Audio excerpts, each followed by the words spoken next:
You dug for dust and heat, watch the rig lights blur. Coins came slow through stone, and the bills came first to hurt. But I found a different road, where the Lord can pay its way. Stack the cards, set them free, let the uptime earn the day. GPU autopilot on, turn the idle into gold. Every slot stays moving, every cycle stays sold. And I hear the numbers climb when the airflow starts to sing. What was sunk in mining pain comes back like everything. Rent the cars, let them run, profit climbs one by one. GPU rental here to stay, mining's long and fading away. Rent the cars, let them run, make it move, make it hum. GPU rental line by line, better margins every time. Red Panda Mining said, watch the old game bend. When the market turns the wheel, you need a smarter end. No more praying to the pool, no more waiting on a block. Let the clients book the hours, let the ledger tick and talk. And the trolls in the vast Discord talk their noise all night, but the receipts keep talking, and the math looks right. You can laugh at every doubt, let them shout into the dark. I'd rather roam the steady stream than chase one lucky spark. Rent the cars, let them run, profit climbs one by one.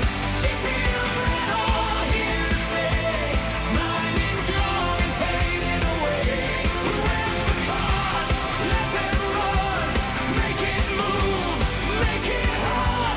GPU rental line by line, better margins every time.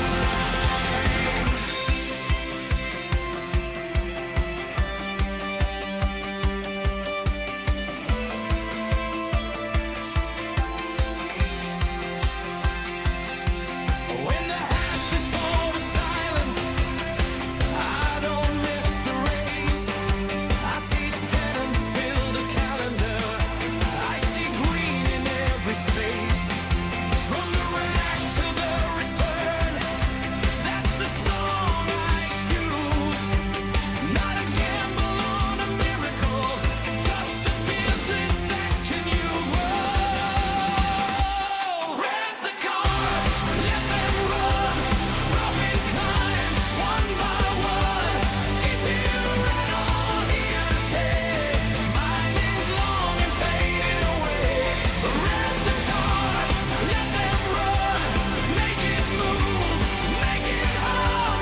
GPU rental line by line, better margins every time.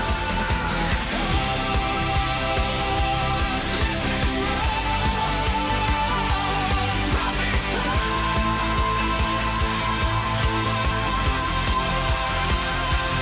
one by one. GPU rental here to stay, mining's long and fading away.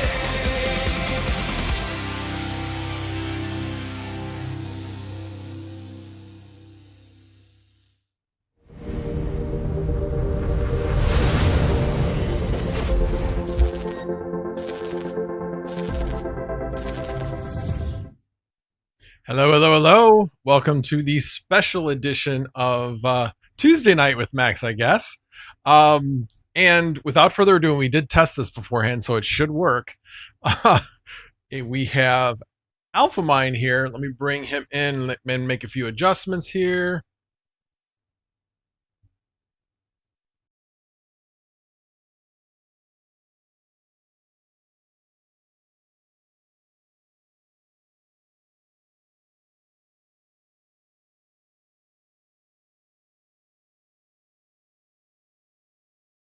Okay. Yes. No.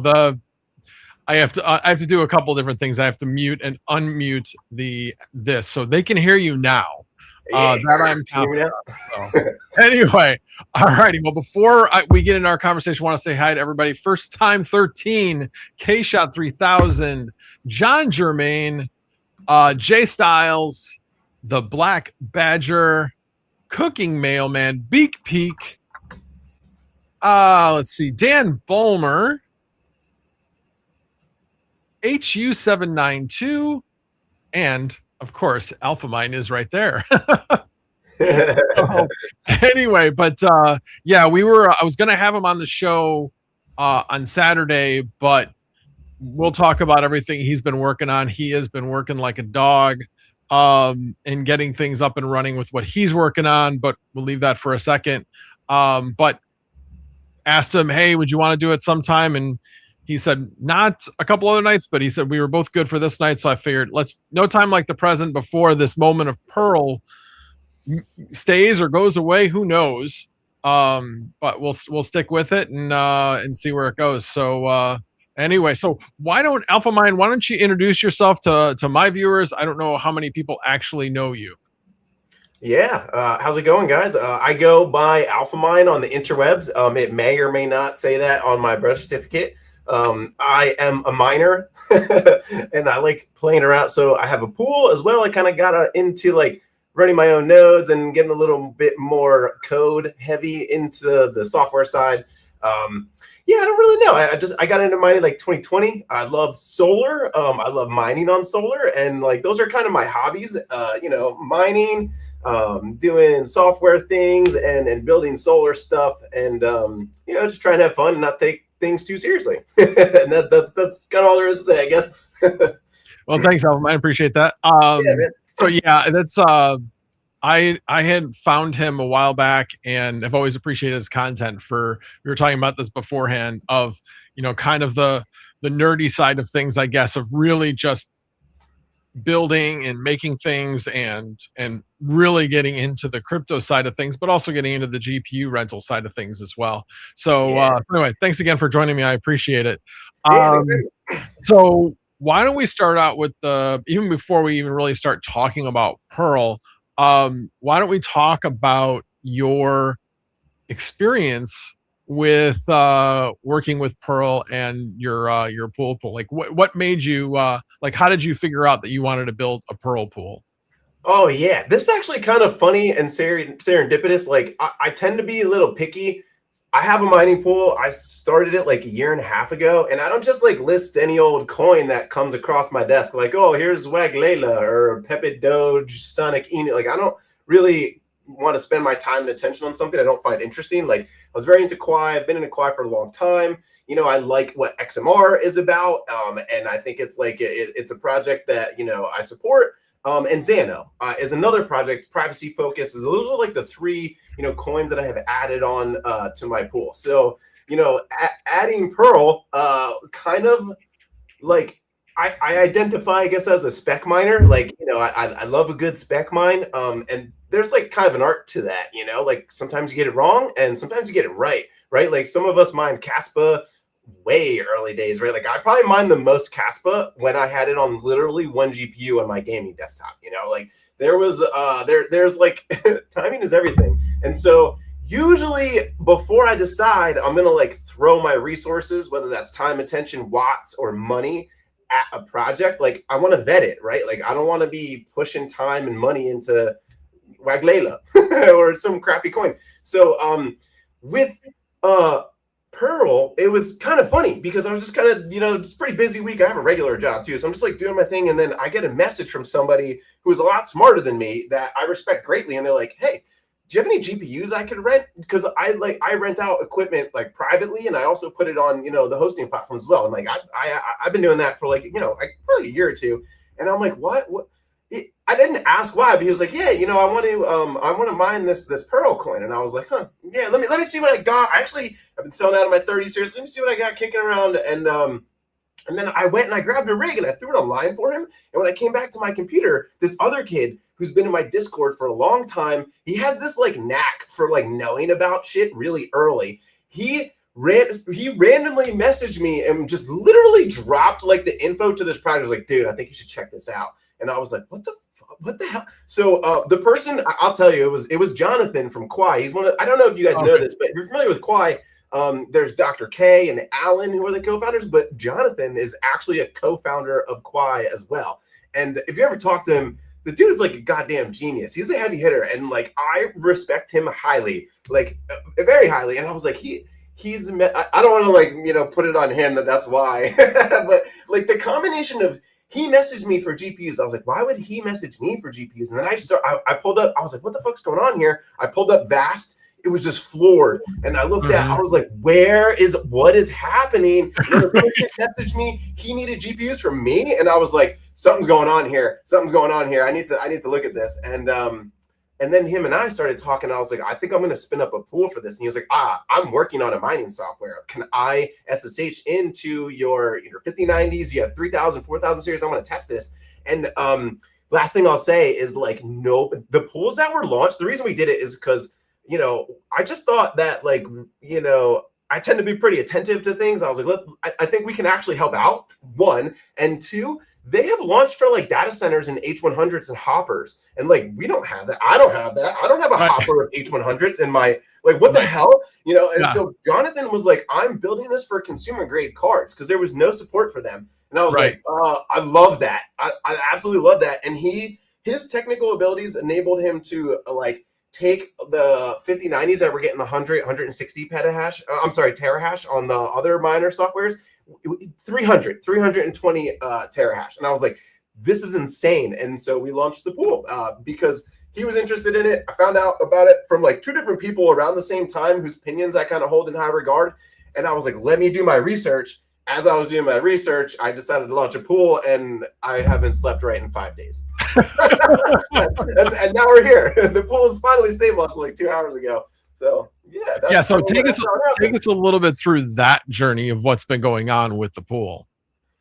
Oh yeah. So now I don't know what's going on and I know what's going on. I don't know who's doing it. So we launched the pool. I built out the front. I built out the back. Jonathan was working on the mining software, like SSHing into my GPUs and getting everything tested. And we launched. Everything was fine.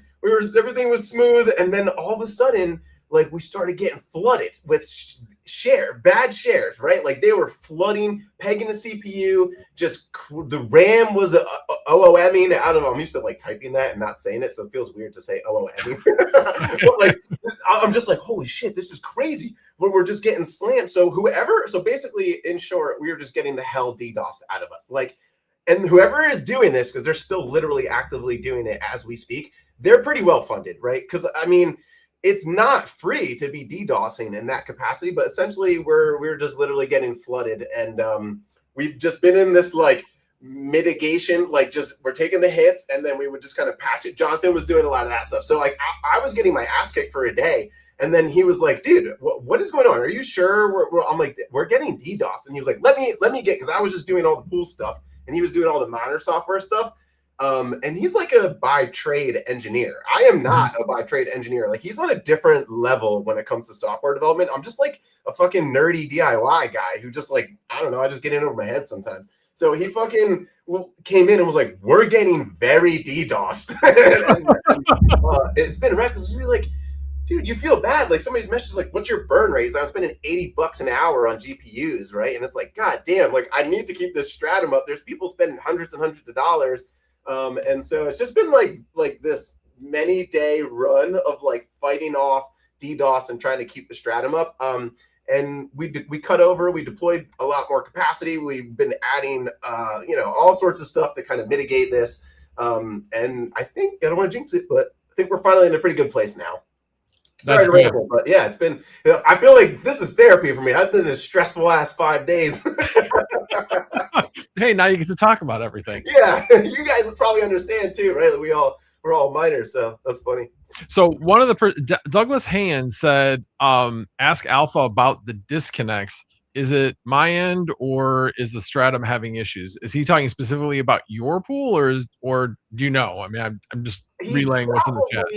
I would guess he's talking about my pool. If he's mining the pool and he's experiencing disconnects, we put in like yesterday, it was a mandatory upgrade to the Alphaminer 1.5 because there's a lot of mitigation parameters, and like there is like 3 tiers of like kind of rate limiting that'll go on, and you will get like temp banned, because we're getting lots of invalid shares, and so if you have been getting like disconnected, then I mean, it should be much better now as of the last few hours. If it's still happening, pop in the Discord and make sure that you can literally DM me and I'll make sure that you're not IP banned. But the stratum should be up. I'm looking at it on my other screen now, so it looks like we're healthy. That's probably what's going on. Is you might be, or you could.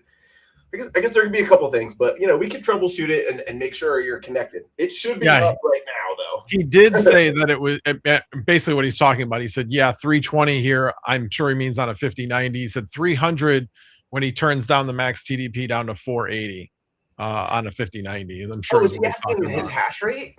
No. That's not what he was asking. This is a separate comment. So now the other thing I did check your Discord earlier. It said something about payouts, that there was like a triple up or something like that, and people were asking about that. Do you know anything about that? There a triple up? No, I'll have to catch up on that. If there was, payments just fired like 902.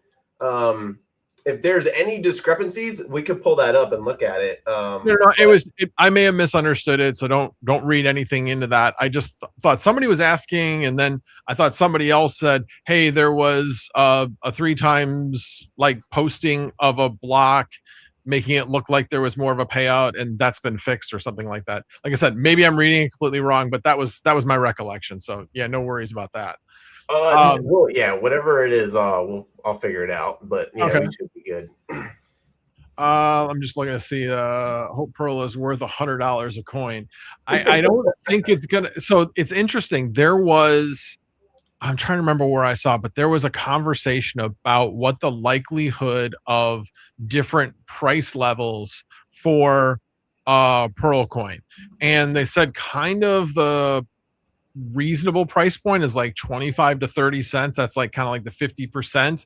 They said there was a 10% chance it could hit $1 or more. So it was trading at $1 a little bit ago. You guys know that, right? Oh no, I did not know that. What? Yeah, wow. Okay. So if you go, I don't know if you screen share or whatever, but there's a couple handy sites that you probably, if you're mining, and I mean, I don't know if you guys are liquidating or what. I've been literally so busy, like I don't even know how much Pearl I've accumulated. Like I need to see. Actually, you can share your screen. At the bottom of your screen, there's like the camera, and then just to the right, there's like a screen. You can use that. I think I see it here. New tab. I'll just do the one tab here. I think that should cover us. Can you guys see my browser right now? Yes. Hold on a second. Let me.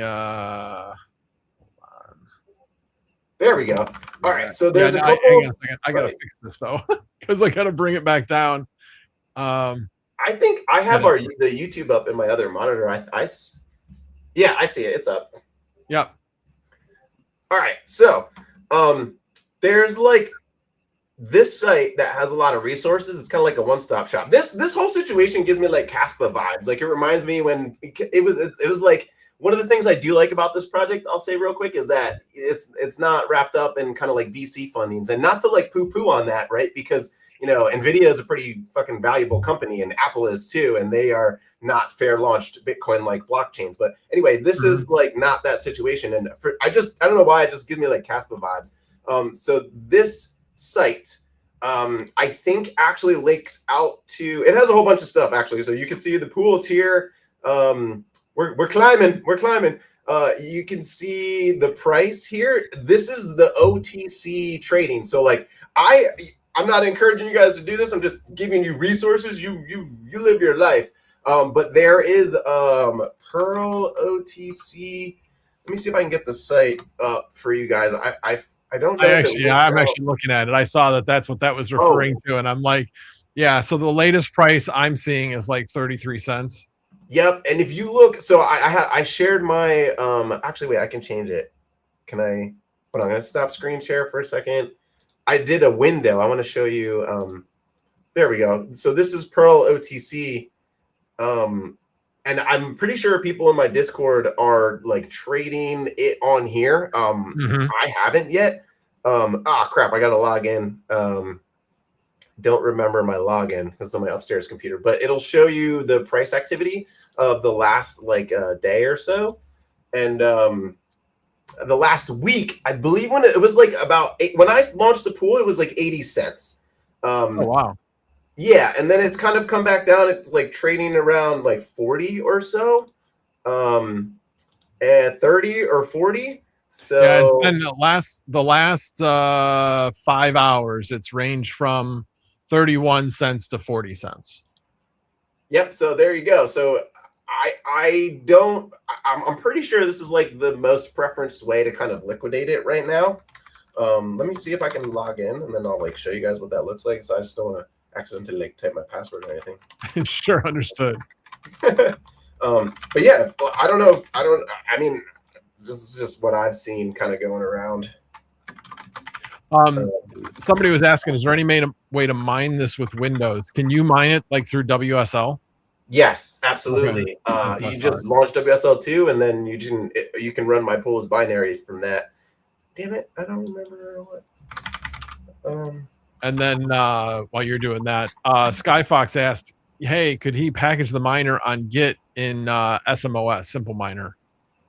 Oh, I haven't done that. Yeah, but I could. Yeah. I honestly don't remember my login information for this Perl OTC. I haven't logged in on my upstairs computer. I literally have, I literally don't even know what it is. So, that's right. I actually have all. I mean, it's a list of settlements. So, I mean, like I said, I have the last 5 hours. I was able to get into it, and like I said, it's from 31 cents. 30 actually it went down to 30 cents. I don't see any below 30 cents. But I did see one trade at like 40 cents. But like I said, the latest.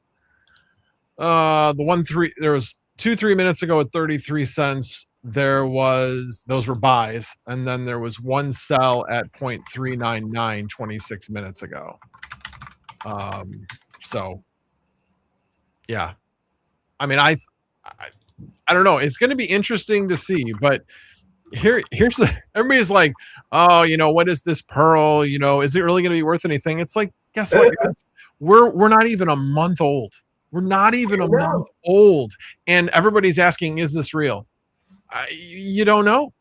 You literally don't know if it's how good it's going to be at this point. Except you're right. A lot of smart people are saying, pay attention. And it's interesting. I had somebody else in the know, somebody I really respect. I won't say who he is, but he told me about Quai literally, God, how long ago was that? It was like it was almost 3 years ago. It was like 2.5 years ago when he told me about it. Yeah. And I'm like, and now thinking about it, it was that old. And Quai didn't become a thing till much, much later than that. But that person keyed me in on the project because he knew somebody. I'm sure he probably knew one of the main players in Quai at the time. But that's why this kind of gives me that same vibe that there's so many smart people in the space that are like, hey, this is something to pay attention to.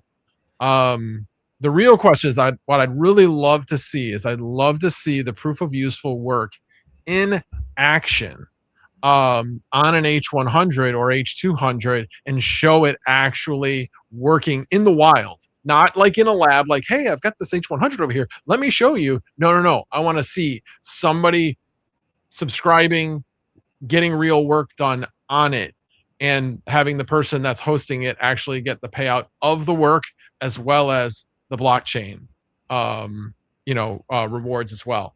So anyway, I think a lot of it is to be seen. But if it's going to deliver on what it's promising, it could be absolutely amazing and a complete game changer. Yeah, I think it's really fascinating. One of the things, even though I feel like I've only gotten to conduct maybe like 40 to 50% of normal due diligence I would do on a project, but like there was so many green flags. Like when there's a project that has, and like caveat here, like I could be totally wrong. This could be a total rug pull like 24 hours from right now, and I'm an idiot, right? Like nobody knows. Like this is total speculation. But when I see like, you know, the founders or the people behind the project are like literally just from academia, and they're just like, they just had this breakthrough and they just published this paper, and the knockoff effects of that are them like launching this is a blockchain project in like one of the truest senses, right? Like there's no VC funding here. This is one of those like, these guys like literally they have a vision, they launched a thing, and like when I was at the dev, it was just their team AMA, and I was seeing that because I wanted to know what the hell's going on with this project like 2 days ago, and like when they were asking the team things, they're just like, you know, we don't care about price, we don't have anything to do with exchanges, like you guys, the community can build whatever it wants. If you want, you know, maybe some type of lightning channel for like faster payments, because this is kind of like a Bitcoin-ish situation. Mm-hmm. You know, the community will do that. That is just going to distract us from like the thing that we're really after. So it was like back to like the nerd thing, Max. It was like literally like you can go read their published. I think it's linked on my blog post. Yeah, it is. They're like not their white paper, which is cool, and I haven't gotten to dig into it as much as I would like to. But like actual published academic journal articles. So it's just like, clearly in my mind, it's just not the same thing as like, you know, somebody launching some stupid shitcoin like real quick. It's not that's just my personal opinion. The thing that got me about it is you can read a white paper of any coin that gets launched, and it is like carbon copy of the other one with all the trigger words and all that, and it's like, oh please, not another one of these. This doesn't read like this at all. Not at all. No, it reads like basically the white paper reads like an academic paper. It gets into the nerdy details of it, and this is how it works, and this is what we're doing. I don't even think it gets much into, you know, monetization of the Pearl coin at all. It just basically says this is what will be the outcome, and this is the crypto coin. So I don't know. It definitely has piqued my interest. You know, as a person who's in GPU rental, and that's where I've mostly been doing things. Obviously, I love it in the fact that, on my 5090s, I'm making over, well, the ones that are doing Pearl, I'm making over $10 a day. But dude, somebody just said in here, sorry, I know. And I've not this level before. In I've probably like 2 or 3 years, I've been really digging in on rentals. I have never seen demand of this velocity. I totally agree. And then the other thing is that somebody put in the chat that they're like, right now with where the pricing is, you make $15 a day. So just by renting, you're going to make $5. Well, $5 a day without doing any work. You don't own the equipment. You are just literally putting money into rent to get Pearl back. That is like the easiest version. Now, am I going to do that? Probably not. I'm on the GPU rental side, and that's definitely got me busy and modifying things. I've obviously, if you are in this space and you aren't modifying your prices higher, I don't know what you're doing. Literally don't know what you're doing. Yes, there's going to be moments where prices will come down as people fall off, and all people are going, oh my gosh, is that the end? No, it's not the end yet. It comes back up. I think this is an intentional, at least for some of the GPUs, this is intentional to try to bring the prices back down, where they're like, hey, I'm going to take off for 6 hours so that everybody who is in that space on those, they will naturally bring their prices back down, and then I can hop back in at a lower price and then hopefully rent for another month or two at that price. So that's just smart business. So all I can tell people is hold that line. Do not lower your prices. It's like you're in this together. So I use GPU Autopilot, and what I've been doing is I've been going in and raising my minimum prices. What I will only allow it to go down to, because originally I was like, okay, cool, and it would raise, but then it would come back down because somebody would come off and they hadn't changed their prices, so they were lower, and that means I would come back down. So I was getting re-rented a few times because I hadn't raised that minimum price. So I changed that. But oh God, I had one moment where literally one of my GPUs had a price of $6.67. I was like, what? That's insane. People are like, run pod is already. It's like I'm seeing conversations in the pool Discord that like they there's just no more cloud compute to rent. Like I've just never seen it like this. And Yeah. I just that right, like that is just another, I said green flag earlier. It's just like there's so many weird little things that are like, something's going on here. So I gotta look. So yeah. Well, let's get back to what you were going to show, because you have the screen up, and then I'm gonna bring up the demand from Vast when we're done with that. Oh, just as we were talking, I think there's some things that like I haven't fully read. There's a lot, so I'm like not well versed or authoritative on this project. I'm still learning. I think it's really cool, and I'm just diving in, and so we're learning together. But I think there's like things that are commonly misunderstood that I'm trying to understand, and I think the first biggest one for us, probably as miners, I've been getting questions like, is this like a core memory or is this like an algo? Like, what is the useful work thing? And like, listen, so first caveat, like, I don't know, I'm learning. I know what's going on the back end. Like when we find a block, I know that there's like a ZK Stark. To me, this is like all the best things that are going on right now, like in the world, in tech, wrapped up into like a blockchain project, right? Like you have like Bitcoin-like distribution. There's not halvings, it's like a curve, but like you have these like interesting tokenomics, this launch, like a decentralized, distributed kind of launch of a blockchain project by these like AI guys from academia. And the block finding is actually packaged up as like a ZK Stark. So you have like zero knowledge, AI, and like Bitcoin blockchain like elements all wrapped up in this one. But I just think there's a reason everybody's kind of like so and quantum resistant. And quantum resistant as well. Yeah. And you know what? IotaPie, or we were talking about like kind of like what is actually going on? Like what is the mining algorithm? And like I'm just gonna read this to you guys real quick. And so like Pearl's proof of work is literally matmul, which is I've become accustomed with some of these terms over the last couple of days, but matrix multiplication like is the stuff that makes up AI, right? Like your Gemini, your whatever, that is matrix multiplication. Again, caveat, I'm not an authority. This is all brand new to me. Like, so if I get something wrong or real wrong, you just let me know. We're in this together. We're all learning. But like, so the proof, so I'll finish reading this here. Pearl's proof of work is literally matrix multiplication. That part is real. That is what the proof of work is, right?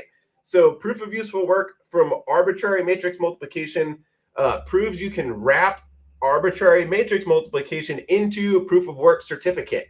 So like the proof of work is matmul. So like I think that's like commonly misunderstood. And then the next question will be like, well, how does that make money? Like, where's the demand for that? Like, how is that going to be useful? And the answer to that is speculative.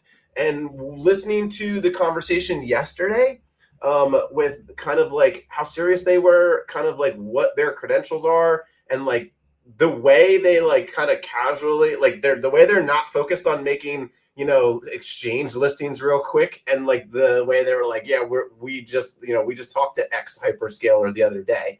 And then, yeah, we're interested in doing a marketplace. Like, who the hell knows? Is that ever going to happen? We don't know. But I think some of the demand would come from an actual marketplace. So, yeah, that's like just to kind of cover what I think is one of the biggest questions. Like, what is the algorithm? And it's the proof of useful work is literally doing matrix multiplication. So.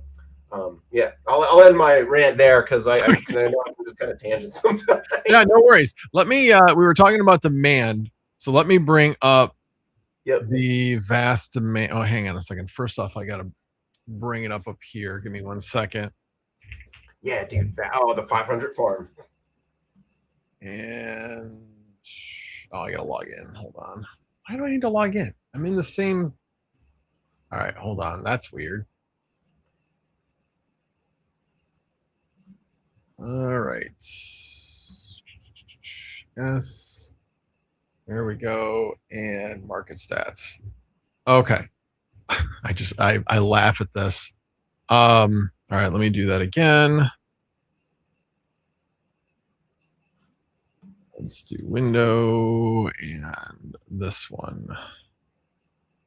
Okay.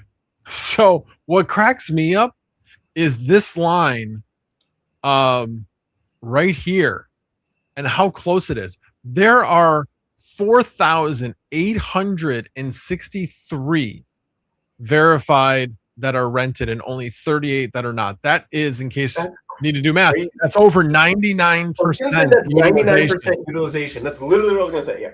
Yeah, that is nuts. Typically, we are told to plan for like 65 to 80% of our own GPUs. That's what we should be planning for. So that one's nuts. The 4090 is almost as nuts, but you can see it's kind of tailed off a little bit, which I find interesting as well. But still, you're looking at 93. I'm just kind of doing back of the paper math real quick, but 93% still really, really good. And I suspect in the 4090 case, some people may be getting, I don't want to say too greedy, because they're just trying to find where that limit is. How high of a price should I be asking for? So I think some of this 228 is people like stretching their legs, shall we say, in what they can price. Yeah. All right, why are you not? Oh, I thought I had more selected. Let me select 3090. Let's do the Pro 6000. H200 and H100 are pretty interesting. Oh, that seems to be a sought after rental, I would say. Well, yeah, because that's supposedly where you're supposed to be able to do this. I'll bring I'm gonna bring a random one up, a 5070, just because you're like, why would that be so good? And I'm looking for the 5000. Now, what's interesting about the 5000 is that's the one that I did that test on it for you to give you a hash rate on it. But recently it's just gone gangbusters, because I think it's because everybody's on the 5090s and 4090s are doing Pearl, that people are having to look for other resources in order to be able to do their work. Some of them, it's price point though, like the math and the economics are such that you can get that GPU a little bit cheaper because they're not as popular. I mean, the dynamics have changed a lot in the last week, but generally speaking, a 5070 is not as sought after as a 5090, right? A month. Oh yeah, definitely. But I'm curious to see. I just brought that one more up out of curiosity. I don't have that GPU. But 1747 136, again, over 90%. Probably like, again, about that 93% on a 3090. Pro 6000, not as much, which I find this one interesting, because I would think the next step is that if they can do H100s and H200s, why wouldn't they be able to do like a Pro 6000? Yeah. I'm kind of seeing that might be the next step, but I'm trying to remember. Do you know how much VRAM is in an H100, or anybody here? I think it's 80 gigs. Yeah, that's what I thought too. So this one has 96 with a lot of compute power. It's not just the VRAM though. It's the tensor cores that are super important for the hash rate speed. So the H100 is I think the RTX 6000 Pro, you're almost better off. You're almost better off with like a 5090. I think. Don't quote me on that, but like the just more RAM doesn't necessarily equate to more hash rate. And in this game, more hash rate is more money. Yeah, the RTX Pro 6000 actually is a 5090 with more VRAM. It has slightly more, I think, cores than a 5090, but I mean, it's so minimal. Okay, yep. And again, H200 is 90% rented. That's interesting, because you can see that it varies a bit. You can see like it peaks and then dips back down. But again, pretty close to being, well, that one's actually right at 90%. The H100, again, you can see the H100 was completely rented for a while, and now it's basically right at that 88 to 90% range. 5070, I mean, look at that. Now, it recently had a dip, but it was like 114 to 5. So it was, again, like 95, 96% rented. Dude, hosts are crushing it right now. And then, oh, I know. Trust me, I know. I'm loving it. Absolutely. And as I mentioned to people that are on the stream, they know I had a hip replacement about 8 weeks ago. And I'm on short-term disability right now. So this could not have happened at a better time. Happy. That makes me very happy that you have that this revenue's coming. It is a beautiful, beautiful thing. Yeah, that's nice timing. Yeah, it really is. So basically, my lifestyle has not changed at all. because of getting a lot less money from short-term disability. But anyway, I digress. But yeah, 5070 is killing it as well, as far as uh, uh, utilization. Now, pricing of it, not sure how much it's worth it, but actually that's still not bad. You're looking at a $560 card that would be making like 12 cents again right now, making 12 cents an hour. That's actually pretty good. Actually, pretty darn good. And then the Pro 5000, I am still unrented, but I'm one of these two rented unverifieds. Wow. I don't have fiber. So Uh, which I'll go on a quick aside on that. I finally did, for those people that know I've been talking about this, I finally got through to Xfinity and to the right team. So they are putting together a study and a quote to say what it would take in order to get fiber to the home with Comcast. I'm a little worried that I'm pretty far away from the node and would need to go like underneath a major street. And so I'm kind of a little nervous that it's going to be not the standard $1,000 that they're going to have to, but hopefully they have conduit running these places. So they just got to run it through conduit, hopefully. So we'll see what they say, but fingers crossed that it comes back at the standard price. Cause it would be $1,000 for, there's like two different, like a setup fee and an installation fee.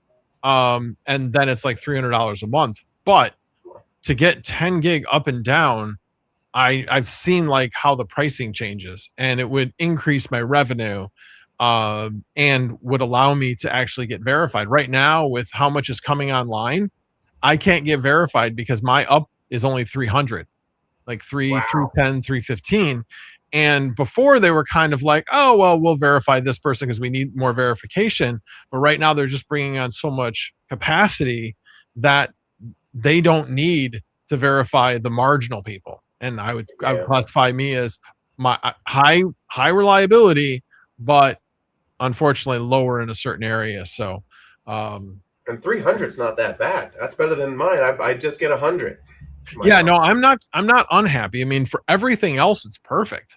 It works really well. But for this specific working with Vast, unfortunately, it puts me at a disadvantage to others. We have T-Mobile Fiber and Easy Fiber that are building out, quote unquote, in the area.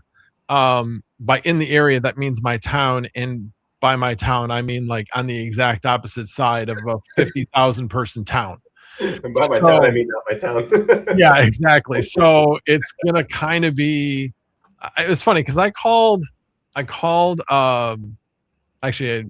I don't know if I called or I chatted. Anyway, I had a conversation with somebody from T-Mobile, and I was like, is this going to be 6 months? Is it going to be 3 months, 6 months, or 2 years?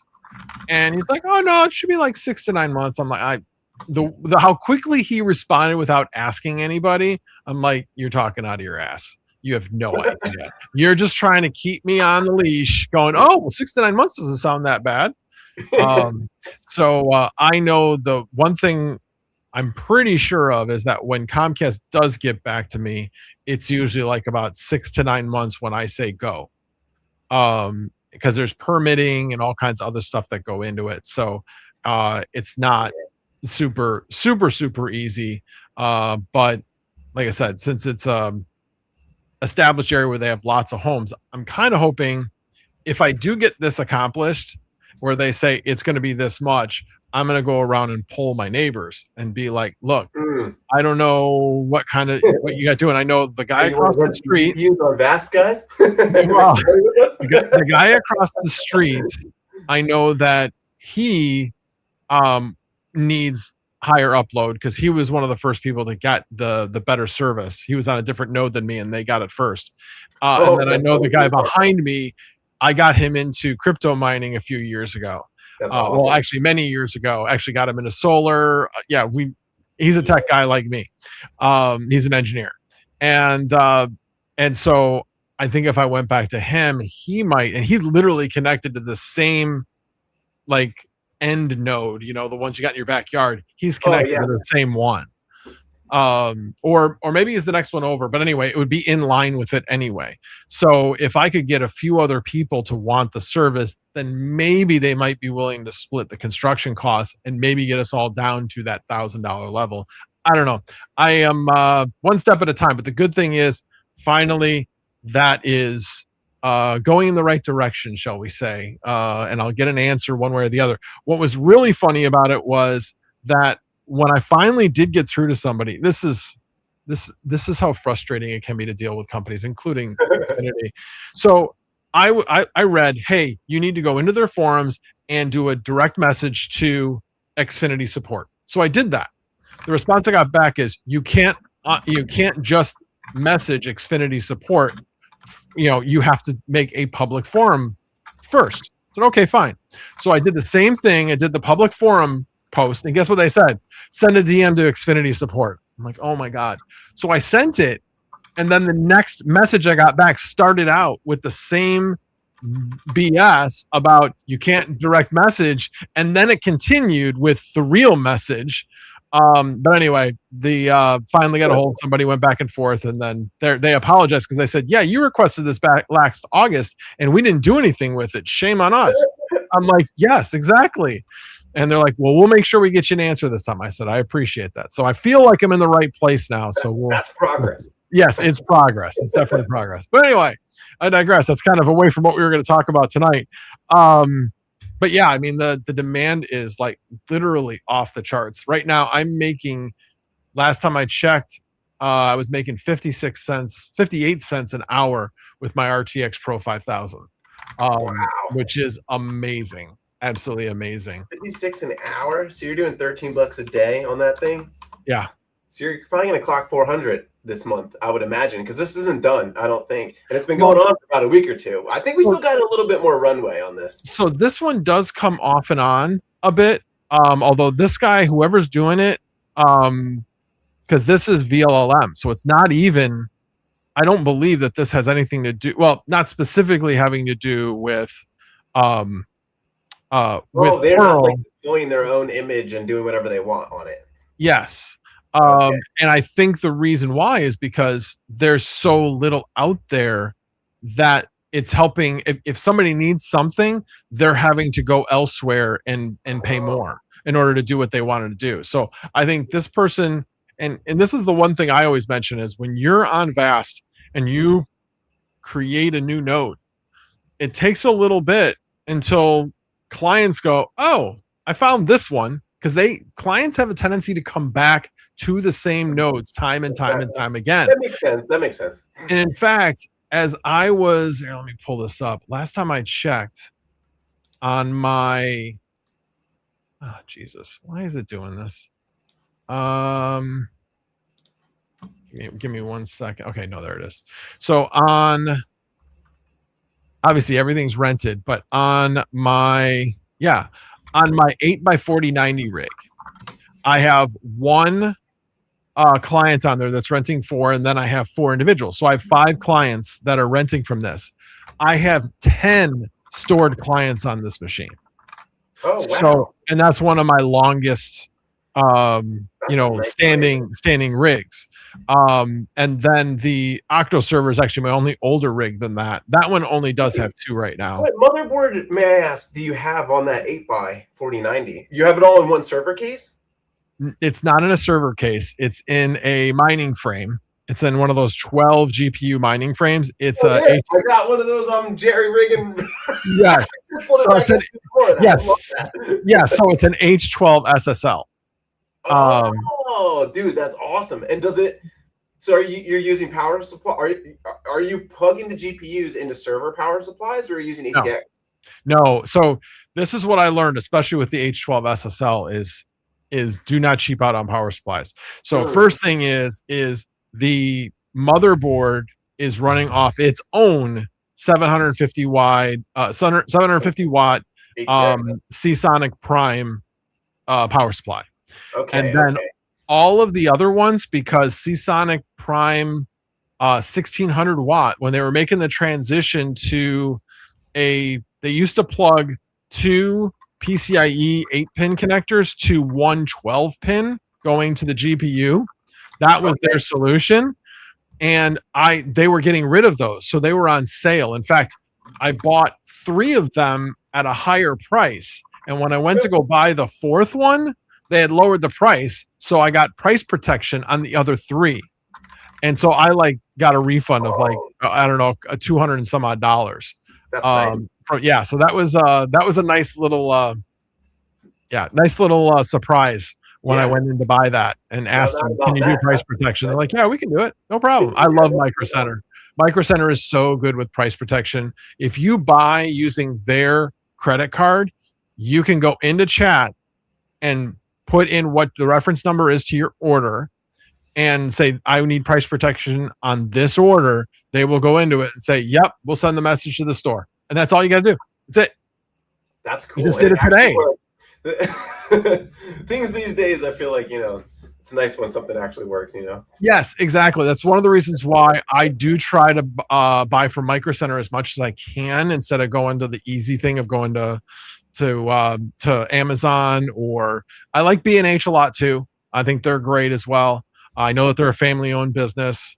They're never open on Saturday. They respect the Sabbath. I'm not Jewish, but I mean, I respect that when somebody has a belief and they believe in it that much that they do that for their business. I respect that. But again, a very, very family oriented business as well. So I like them a lot as well. But Micro Center being local and everything, I try to put as much as I can my purchases through them. That makes sense. So all right, back on subject. Talk about your Octominer retrofit. Oh yeah, dude. So I don't even know what to say. That kind of happened in the background. You mean like to the pool, the container for the pool mining? Oh, you mean my video of the Octominer retrofit? Yeah. I'm so sorry. So I thought you were talking about the container that like Tariq and Octaspace deployed. I thought you meant container. Oh no. Yeah. So I took my Octo server case, right? Because we're like, mining's dead. What are we gonna do with these huge, ugly Octo servers? And I was looking at the thing and I'm like, damn, I really want that cooling. I actually bought more of these bad boys. So these are the CMP 100-210s. I grabbed 12 more of them, and I am doing something with them that is profitable that I have been doing for a while. And it's pretty small scale, and so I don't really want to blow that up. But I realized I could make some modifications. These are SM70 gen cards, and they weren't supported for that. So I did a little bit of tinkering, and I was like, holy shit, these actually perform pretty well. So I was like, I need to snap some of these up. And then I can put them in my Octo server case and keep them cool. And so basically what I did was I took the Octominer X12 case, which was literally just taking up space in my closet and coming out in wintertime and need some extra heat. And I just kind of ripped it apart because I was like, all I really need are these freaking exhaust fans, this entire case, and these power supplies. This is perfect. I really wanted to get the whole other motherboard out of there, so I didn't really want anything to do with it. I needed kind of different specs. I needed more PCIe. I didn't want 1X, and so basically it's been really useful because if you just gut the damn thing, you have very powerful fans. The one caveat would be if you want to go to the extra step so that you can get the fans to not right now, I just have them in dummy mode and they just blast at full bore, which it's summertime and they'd be full bore anyway. So I decided not to kind of spend the extra time to get a fan controller going. I just left the one that was in there, and it's just it's dummy. It's not plugged into anything. So when I turn it on, the fans are on full blast. So it works really good for the use case that I'm doing with it. And now everything's kind of changed the last week, but probably next week it'll be different. But with Pearl being profitable, it's holy crap! GPUs are kind of useful for a week or two. Yeah, you know how it goes. So the other thing is a little bit more stable.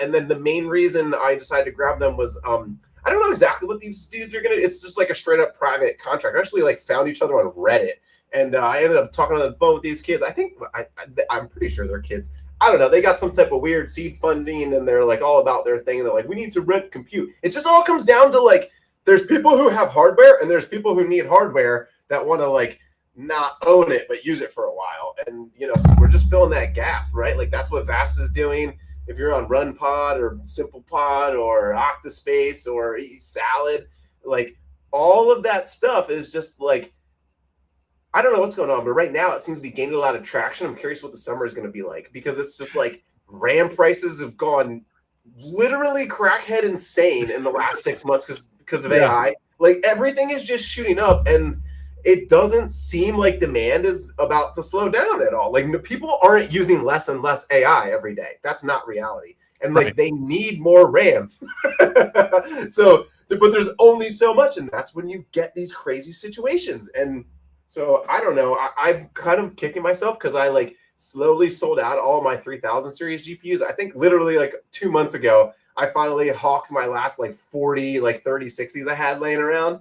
And if I had them right now, they'd all be on Pearl mining. And they're actually like, dude, like it's so freaking weird to say this, but like a 3070 is not awful. Like a 3070 is just literally making money right now. Like that's how crazy it is. So yeah, so I've got one 3060 Ti and 6 3060s. You think those would be making money on Pearl? I do, yeah. Right now, yeah, you could literally do it and liquidate. And I think I was messaging with Jarrett from Salad, and I actually just did a little breakdown for him. And I did like all the 3000 series and like 10 of each of them, and it wasn't bad. If it were to stay like this for a month, I think it was like 1K at the end of it. But it was like for a 10 buy of them. I have to pull it up, but no, it was profitable at today's prices. At 3 or 4 days ago prices when I launched the pool, it was 80 cents. Dude, one block of Pearl is 2,267 Pearl. We were hitting blocks the first day at 80 cents. So every block was like slightly under 2K. So you're doing 12 blocks a day. That's 24,000 freaking dollars. Like that's not no money. Right. That's like a material amount of, I mean, I'm not, you know, like I said, I don't have H100 hoppers in the back here. Like, you know, to me, that's like a relevant amount of income. So, yeah. So yeah. I'm gonna talk about your pool for just a second, because that's the other thing is a lot of times when these new pools pop up, they're like, hey, come do our new coin. And then their cut is very significant. Yours is only 5%, right? Dude, the guy got so mad at me, bro, because I'm a miner, right? Like I was born, I'm a miner first. I just happened to fucking learn code. So I'm in there, I'm like, why don't you put your fee on the front of your website? Like, weren't you 20%? What, you're 10% now? That's crazy. If I were that guy, I would hate me too, because I just came out of nowhere and I was like, I'm gonna charge half the fucking fee, and my miner software is faster. It's not mine. This miner software Jonathan developed, who was a great, amazing engineer. That was not me. So this combination of like, I'm gonna charge half the fee and our miner software is better than yours is like, he's pissed.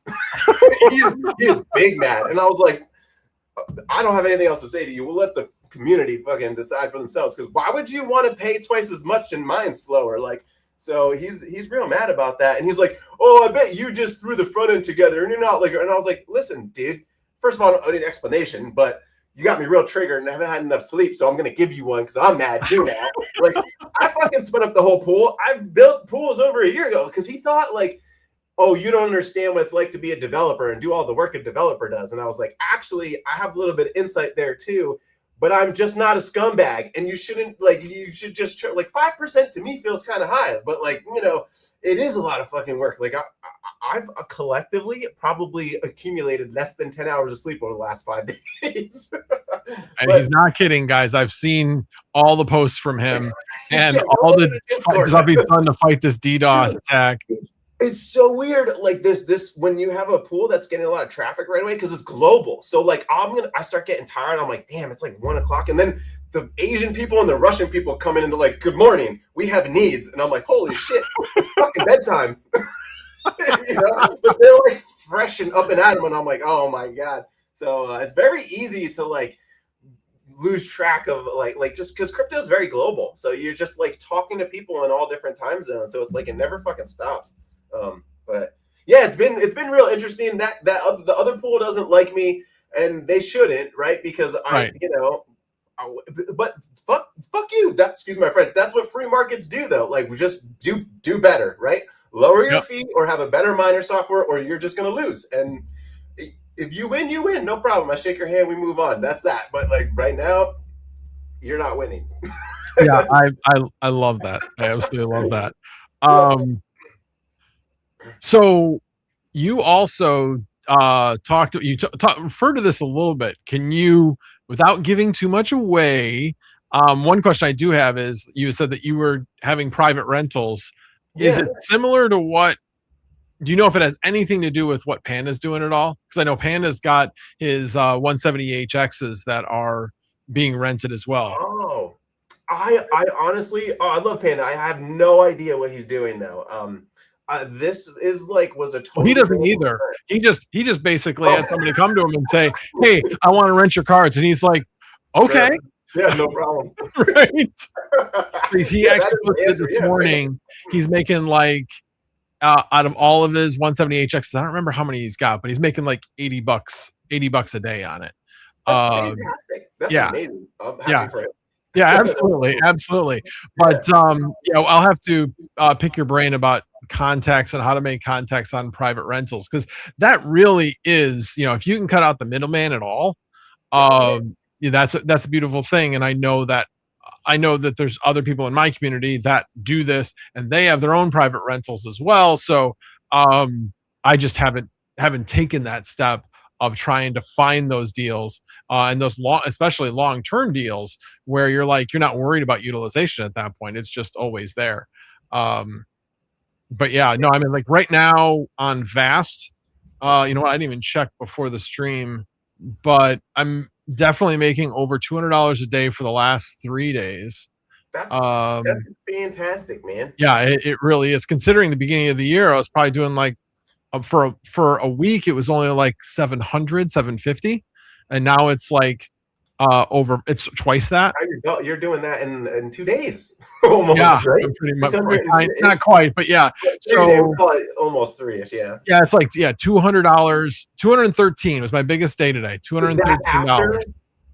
after they take their percentage? Yeah, yeah, That's that's great. my actual That's your revenue. portion of it. Yeah, that's Well, the that's your revenue. revenue, and then you got an OpEx off that, right? Like your electric Right, cost. you got obviously your power, but my power has generally been, I'm guessing it probably got up there a little bit now, since, I mean, normally when you have regular rentals, they're not using full TDP. Yeah, Now they I've got a don't. lot of guys using full TDP. So I suppose um my actual power price might be 20% now. It was at around 15%. So we'll have to, in a week or two, I'll figure that out when I get my next power bill and see what it's at. But I will say, yeah, I was used to pulling like consistent 12 kilowatts, and now I'm pulling like consistent 16. Wow. But That's again, more rented at the same time and at a higher price. So because I'm rented at a higher price, higher TDP, will it still be that 15%? I haven't been able to do that math, because you get your bill once a month. I get some data from ComEd as far as what my cost is going to be, but it's really hard to take that data to get to what the final bill is going to be. Dude, is your kilowatt? It's just kind of one thing is it's kind of crazy how like the profit margins on like the AI work these days. But like you can have a certain kilowatt hour and like we're still afloat. But what's your kilowatt hour rate? So my kilowatt hour rate is right now about 9 cents, and that's because What? How'd you I do know. that? I know exactly. What So the hell? the standard rate is 17 cents. I just did a video on this. This was actually the last video I released. Oh shit! Sorry. No worries. Hey, it was a great plug. You were a plant. You did it on purpose. I don't even know who I am. I don't even know what year it is. I haven't talked to my wife. I don't know if she even lives here anymore. Right, I haven't seen my exactly. dog in a week. My Would kid not is have there. expected you to be able to see that video. So, but yeah. So between hourly pricing, in the evening, I won't bore everybody else because people here, probably a lot of you may have already seen it, but at night, I mean, it can go to negative. It can be 1 or 2 cents at night. It can be super, super cheap. So that was the first thing I did it's actually been over 10 years since I've been on the program, but now like I'm saving right around $3,000 a year on that program versus standard rate. So that equates to around 4 to 5 cents off that 17-cent per hour standard rate. The other thing I did last September is I changed from gas heat to electric heat with a heat pump. from gas. And when you are electric heat, yeah. it's a different distribution rate in ComEd's area. So I saved another 3.1 cents on that. So now we're talking about 8 cents off. And then with community solar, I'm saving another cent or two off of that. So conservatively, I'm saving 9 cents, which actually takes me down to about 8 cents a kilowatt hour. So I just kind of always round up. You always estimate it on a higher number because there's a bunch of unknowns as well. So there's two things that we have in our area. One is this carbon-free energy adjustment. Basically, our legislature went through and said, we are going to get rid of coal power plants and we're going to make sure that our nuclear power plants stay profitable. And this was back when power rates were a lot lower. So yes, ComEd customers, you're going to pay more. But on the other side of things, that when the electric prices go up, there will be a refund. So it basically levels things out. So right now, obviously, with where power prices are, it's really, really high. And so it's constant this negative. And then we also have a purchased electricity adjustment, which last month was crazy high. It was like 8 cents on top of the rate. But because the carbon-free rebate was like 6.4, didn't feel that bad, but it was still, about 20% higher that's interesting. overall. But anyway, so there's a lot of moving pieces because everybody's like, oh, I'm on standard rate. And everybody's like, why did my electric rate go up? It's like, because it's not really a standard rate. It's standard rate doesn't exist anymore. But I always tell people, if you have an electric car that you charge at night or can charge at night, or are doing anything like GPU rental or something else that has a significant consistent draw throughout the day, the average overall is just going to save you a crap ton.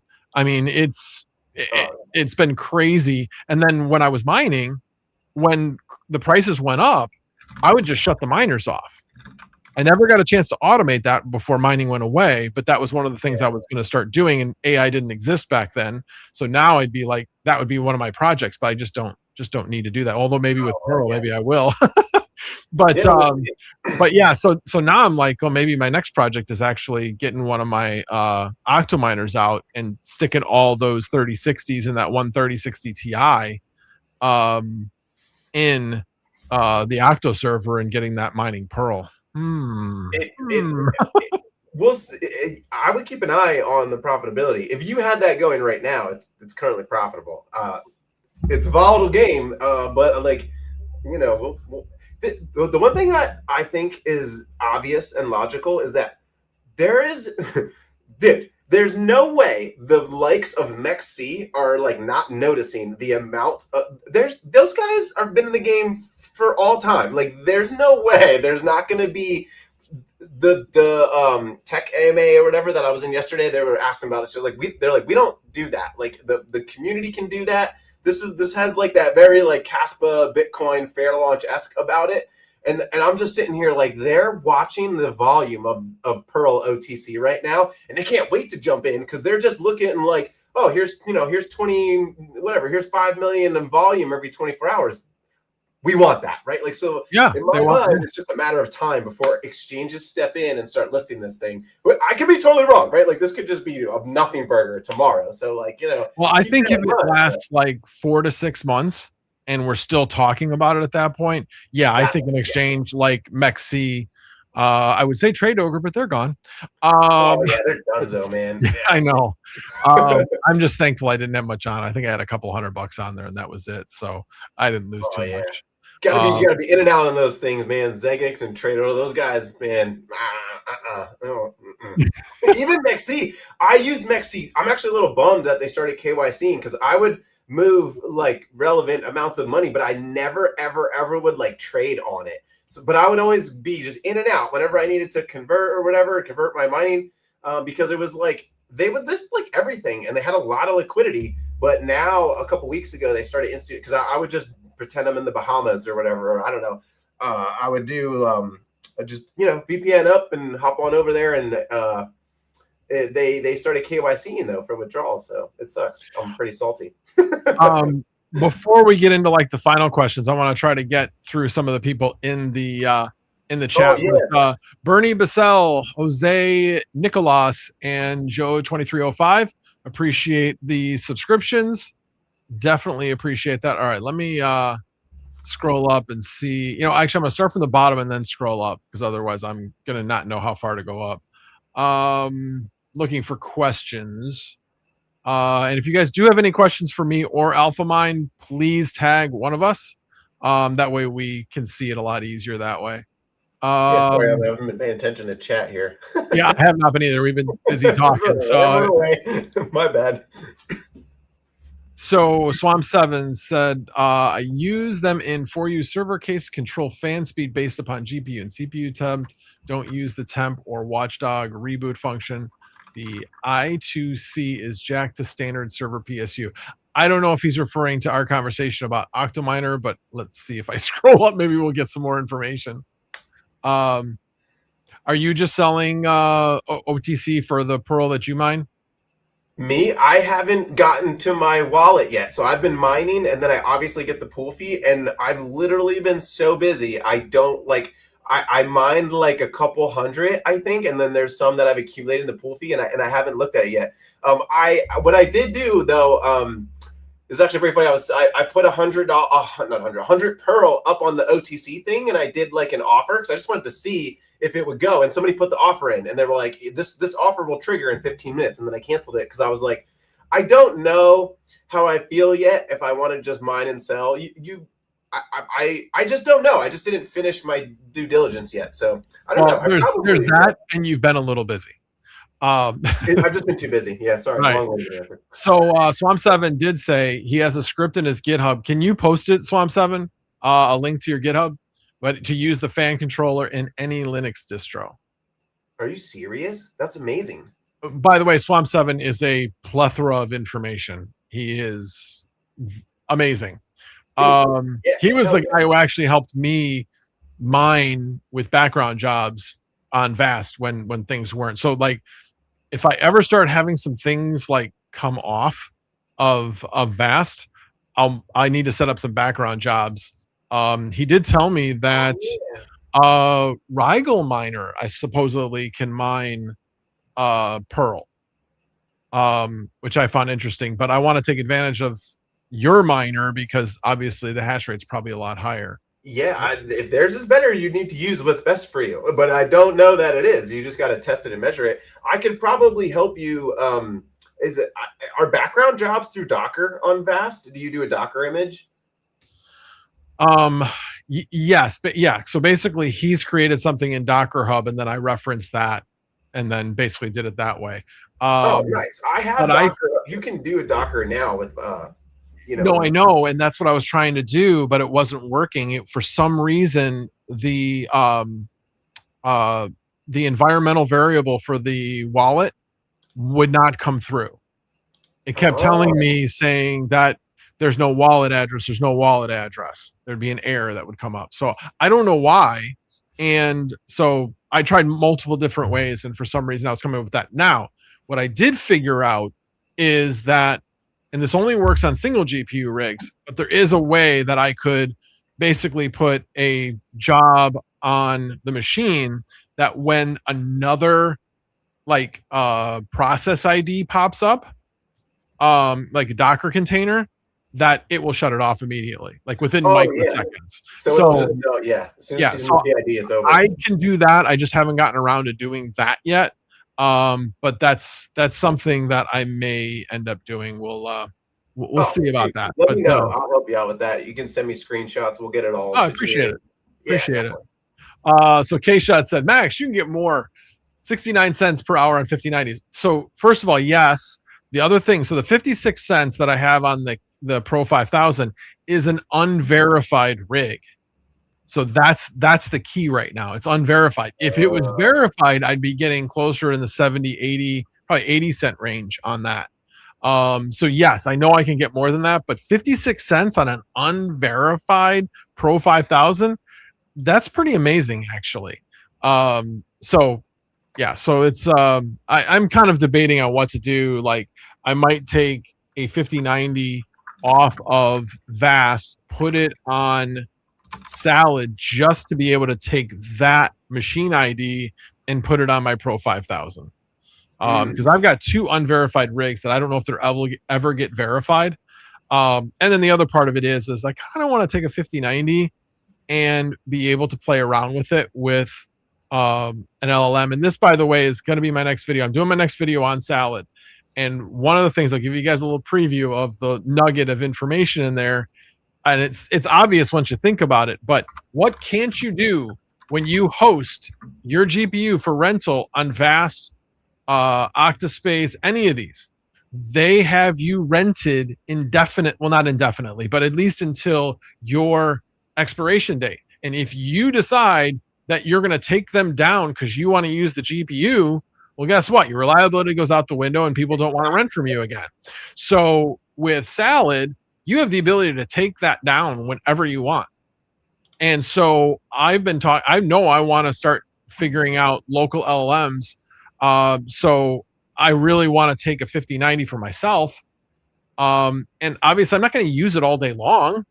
I'm just going to use it bits and pieces throughout the day. The rest of the time I'm going to have on Salad. So I'll still be able to make money with it, but at the same time, I'll still have my toy to play with when I want to. So, so that's one of the key things. That's a really great thing about Salad is, hey, why pay? Especially with how good local LLMs are getting. They're getting so good. Gemma 4 is one in particular that comes to mind. Yeah, there's a couple other ones, but anyway. So I want to start learning about that and deploying that and stuff. So that's going to be one of the things I'm going to probably take a 5090 and then just move that machine over to this RTX Pro 5000 that I have behind me, so that I can get higher rates with that. And the difference between what Salad is making and what that'll be able to make probably will be about the same at that point. So, and we'll see. We don't know if Salad's going to raise prices again. I mean, if they see the market, who knows? And they're pretty much sold out of 5090s and 4090s as it is. So we'll see. I mean, they've raised prices in the past, and why wouldn't they raise prices in the future? So, but anyway, that's going to be my next video. Let me see what else. Alphamine, what's profitability on a 5090 with Pearl at 40 cents? So you had said basically about 50% more than that, basically. I think it's. I have to look. I don't want to give you a wrong answer. You're going to get around 300 to 320 terahash. Mm-hmm. And then how much Pearl are you going to mine per day with let's call it around 310 terahash, basically. You can go into, if you hop on my pool, you can just click into some people's workers and kind of see a little bit. Also, actually, Max, you were talking about fitting Gemma 4, those context windows and local LLMs. I ripped off a 3090 Ti off of a rental because I needed it to do some other crap. And I actually spun up a Discord bot for Pearl so that people in my Discord, I was getting too many damn questions. So you can hit it and be what's a good static difficulty that I can set? People were like, when's the next block? You can hit it and be ETA. And it's pretty cool because I'm never going to run out of API calls because it's my own 30 Ti, literally right here running on solar for free. But one of the questions in there that gets asked a lot is how much am I going to earn with X terahash? And I normally would have that answer in my head instantly, but because I haven't gotten to do the mining that I would normally do because I've just been so busy fending off DDoS for the last 5 days, I don't even know how many coins are in my wallet. I don't know anything. so normally I would know right off the top, but I don't. Sorry. So Douglas Hayne, that's actually interesting. I'll have to look into that. But he says he's running 2 Starlink residential and residential Macs through a dual ubiquity WAN setup. And he says he's getting 1 gig symmetrical, or at least they'll shoot for 1 gig symmetrical. I don't know. I'll have to look at that as maybe an option. I hate just putting stuff on my house though. Used to have DirecTV on my house and it was always kind of whatever. Let's see. I'm just looking. I don't see too many other questions up here. RC4HR says Alphamine is a cool dude, and I would agree. You're a cool dude too, bro. Do you know who he is? No, I don't know, but anybody who says that is definitely a cool dude. So. Okay, got it. This is a good question. I_64 says, do we adjust the core clock and memory, or is it full out power and full clock? I don't have the good answer. I haven't gotten to do the mining. Come into the Discord and ask. Actually, I saw IotaPi talking in there about doing some tweaking. So I haven't gotten. I have a couple of my rigs running. I just don't know. I don't know what undervolting and core clock locking is going to be most profitable. So it's time to play around and figure it out. And Douglas Hayen, obviously, he's been doing stuff with this. He said H100 is 600 terahash. Been looking at building out 8 GPU H100. It'll pay itself off in 10 months if demand holds. Oh, yeah. Yeah. Just be mindful of your risk tolerance there. I guess the H100 that's a useful thing to have in life, though, man. Like outside of pearl mining, like an H100 is. So I look at it this way because, I mean, anything you're doing is a risk. And actually, I just came upon this. Let me see. Can I do this? It is doing this. I found really interesting. Here, let me reshare my screen.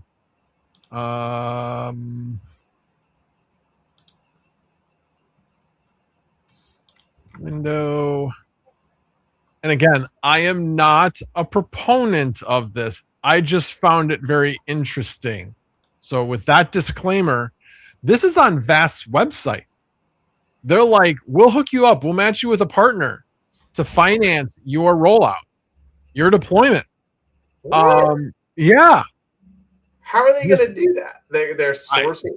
I don't know. I literally came upon this a couple hours before the stream. Huh. And they also have hardware where they will source the hardware. They will test it ahead of time. If you source the GPUs through them, they must have this. They wouldn't do this unless it made sense to do it. So they must have some capacity that they want to spin up, and they can't do it with their own infra, and so they're looking to partner with people. So what I want to see, I bet it depends on what area you're in. What I wonder is, so this obviously there's a lot of different ways to skin the cat on this. Yeah, and we all know what Terra. Well, you may not know because you've been wrapped up, but what Terra Compute is doing in like a one size fits all. Buy this from us, we'll host it from you, and we'll just send you a check. Basically, is their promise. And so a lot of the other things I've seen have been not that full solution, but not that far off. Like Vast, they could be like, hey, we'll match you up with one of these other data center hosts where then you can pay them a fee for hosting your equipment, and we'll just ship the equipment to them. So I haven't seen that yet, but I'm like, if they're already having the financing and they already have the connections through data center hosts, I don't know. I could see that as being like the next natural progression kind of like for them. Yeah, it's kind of similar to the ASIC hosting. Oh yeah, absolutely. The difference is though that ASICs are kind of a set and forget until they fail. And then you pull it down, you fix it, and you put it back up, and you set and forget it until it fails the next time. With this things go quirky. They're computers. They're computers, and we all know computers can do weird things. Occasionally, you might get an error here or whatever. Like my H12 SSL, that's a perfect example where, and even the server cases, they have these risers in there where they have a connection, either MCIO or SlimSAS, and those connections will fail from time to time. Knock on wood, or whatever my desk is made out of. I have been extremely lucky that I haven't had any of those types of failures. The only thing where I've had a failure is the H12 SSL is known for being flaky from time to time, even on SlimSAS, because of the riser cards and the PCIe slot loses some signal strength. And so anyway, but I was getting, for a while, I was getting like a reboot every month. And I know I shouldn't be saying this because tomorrow I'm going to wake up and it's going to need to be rebooted. But it has been, I think, 2.5 months since I had to do my last reboot on that. So been really, really right there. yeah. So, but anyway, my point is that things happen, and if you are running thousands of servers at a data center, you know, the odds of 0.5% of them going wrong, 50 a day, or something less than that, you know, whatever it is, let's just say 10 of them a day. There's something to do every day on those servers to repair them and get them back going and figure out what's wrong and all those types of things. So it's not, it's just different than an ASIC, I guess. ASIC, same thing. You're going to have 0.5%. But at that point, you're dealing with a hardware issue most of the time. So you might have spare hash boards or this, that, or the other thing where you literally just change it out and boom. This is not that world. This is, you know, what maybe got corrupted. What do I need to fix? What, you know, Vast is a great example. When you're on Vast, sometimes some really weird shit happens. I had one where I literally had to take Docker completely down and uninstall it and reinstall Vast from the start, and it went back up like nothing happened. My machine ID was still on there because it didn't delete that. And I just had to reinstall everything, and everything came back up. And this was with their help. This was what they suggested to do in these situations. So this is the reason why Vast has support. You know, their first line support is like no other. It's just like any other tier one. You know, you're going to get there and like, did you try turning it off and turning it back on? You know, those types of basic things are, you know, so you still have that. But once you get to tier 2 or I think they pretty much have tier 1 and tier 3. Once you get to tier 3, those guys know their shit, and they are really, really, really good. But again, that still means that those guys are busy supporting that because things can go bad. So anyway, I just think the whole business model is shifting a bit, and trying to benefit from the bull run, basically. That's why you see a lot of this financing stuff pop up, because they're like, hey, you want to invest, let's do it. I will tell you that everything I have built from the start of my mining has been built on free financing. 12-month or 24-month free financing. Every bit of it. Well, I shouldn't say every bit of it. Most of it. Most of the GPUs have been built that way, until I got enough revenue to like self-fund. So like my first mining rig of 5700 XTs, that was all 12-month financing. And I'm like, well, it's Ethereum. And this was September of 2020, right at the start when the actual like fees like blew up. So what I thought was going to be a 12-month payback was like 6 or 5. It was like so fast. I was buying $800 3060s, 3070s at that time like a madman. Oh yeah, I never paid above retail. Well, I mean the famous story was when my wife went to Huntsville to visit my son. I don't know if you've heard this story before. I'm sure these guys have all heard about it and probably ready to yawn about it. But she went to Huntsville, and this was back, I don't know if you ever knew this, but Best Buy, there was somebody who was in the know, and he spread out or just distributed a spreadsheet that had how much of each GPU that each of the stores was getting. And so in the Chicago area, there was one store that was getting as much as the Huntsville store was getting. But Huntsville doesn't have the population to support that. They're a small city. So I'm like, you know what? Why don't you go? Can you get over there? And she's like, yeah, I'm right there. I'm like, oh, perfect. So go there. He's like, yeah, I'll just have my son was getting his car fixed. So he dropped her off, and she stood in line to get the first one. And then she's like, hey, do you want me to get back in line? I'm like, well, I guess. Can you get a second one? She's like, I don't know. Let me see. I'm like, perfect. She called me back. She's like, I got the second one. Do you want a third? And I'm like, yeah. But by the time she got back, right. But by the time she got back in line, she the store had like closed for this pre-sale. So now she had to wait for the store to open. So then when she went back in there, again, my son has dropped her off. So each time she comes in, she's holding the GPUs. Okay, so everybody can see that she already has gotten some. So she walks in, the person in front of her had already gotten 3, evidently, because the guy was like, I know you already have 3. You're done. I know you. You're done. Got enough. You're cut off. Right. You got enough You're done. So she walks up after that. She's like, okay, I probably won't get one. And she's like, what do you want? I said a 3060 Ti. She looks, the guy looks at, she's like, you only have 2. I'm like, she's like, yeah, I only have 2. He's like, yeah, okay, fine. Gives her the tag, and she got 3 GPUs, Founders Edition, at retail, all at the same time. Oh, yeah, man. That is a absolutely priceless, to me, a priceless story that I will never forget. I wish I could have been there to. I wish I could have been there to experience it, but it was just so funny how she's like, do you want me to get back in line for another? I'm like, well, yeah. Not thinking that she'd be able to get a second one or even a third one, but she did not try to go back for the 4th one after what she heard. So she stuck with only 3. It's enough. Anyway. So anyway, like I said, I'm sure these guys are all yawning at this point. Yeah. But so last thing is, so what do you have? Do you have anything on any platforms at this point? Do you have anything on Salad or Clore or Octaspace? I know you had a bunch of stuff with Octaspace for a while.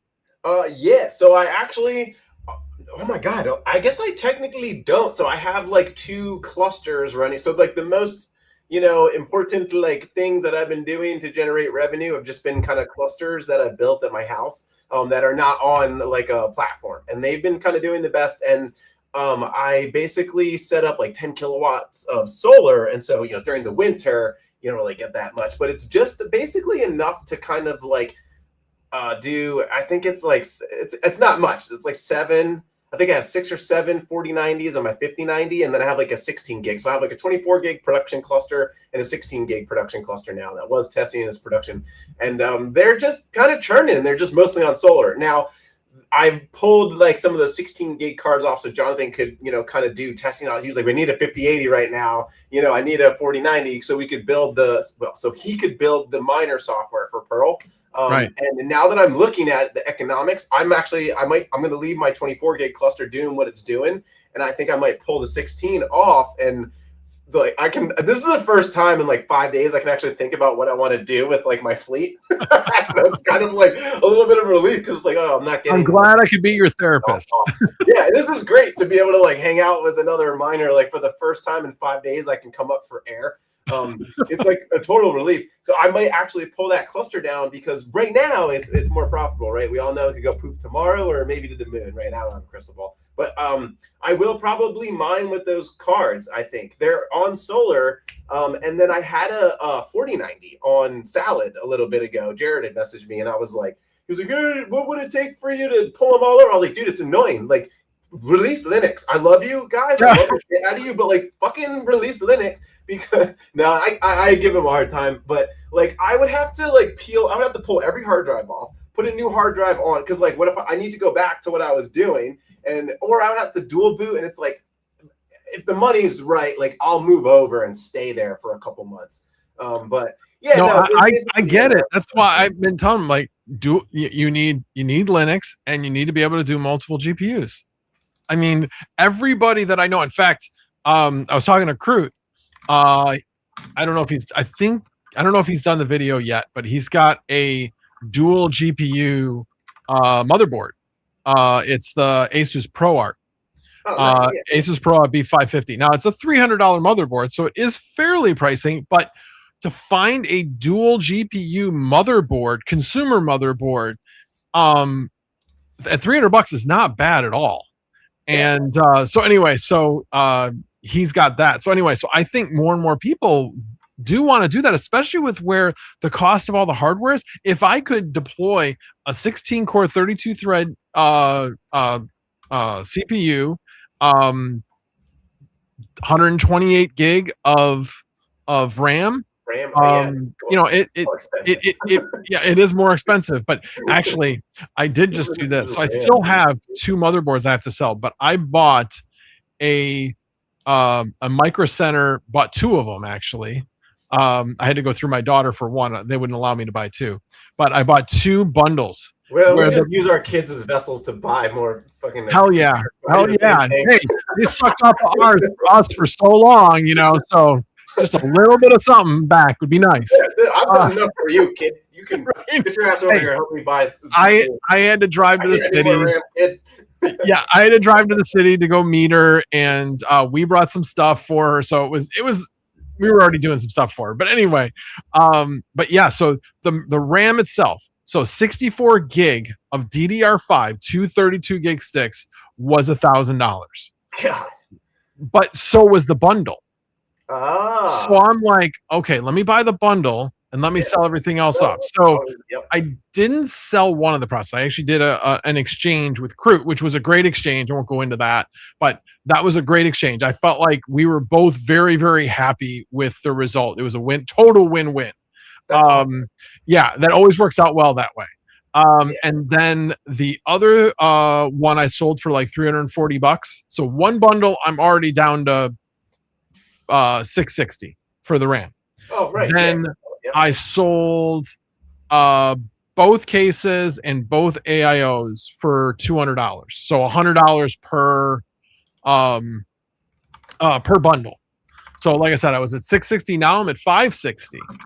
And I already know I could sell the two motherboards I still have left to sell. I know I could sell those for $100 a piece, no problem. I've had so many people ask, but I've been kind of holding out for a little bit more. But even so, that would get me down to $460 for 64 gigs net of DDR5 RAM. That would be crazy. That's crazy.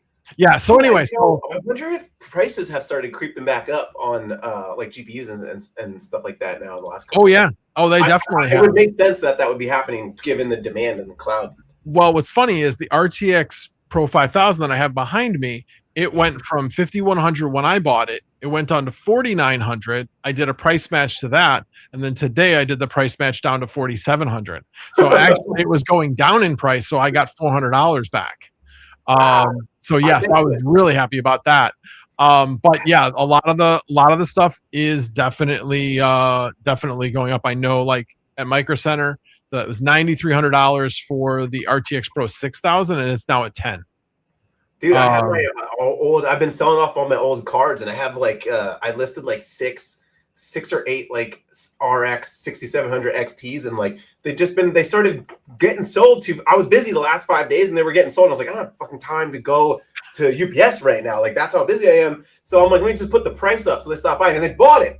I'm like, stop it, stop buying this shit. And I'm like, and then that's why when you said that, I was like, oh my god, prices are probably going up. I think I put it up to like $350. Like I had it down to $299, so I was trying to sell them, and then I'm like, I'm too busy for this right now. I need you to not buy this, and then it was what I call go away pricing. That if you do happen to sell it, it's not such a bad thing. Yeah, I know. I'm not too mad. I am keeping. So I'm at like I keep like.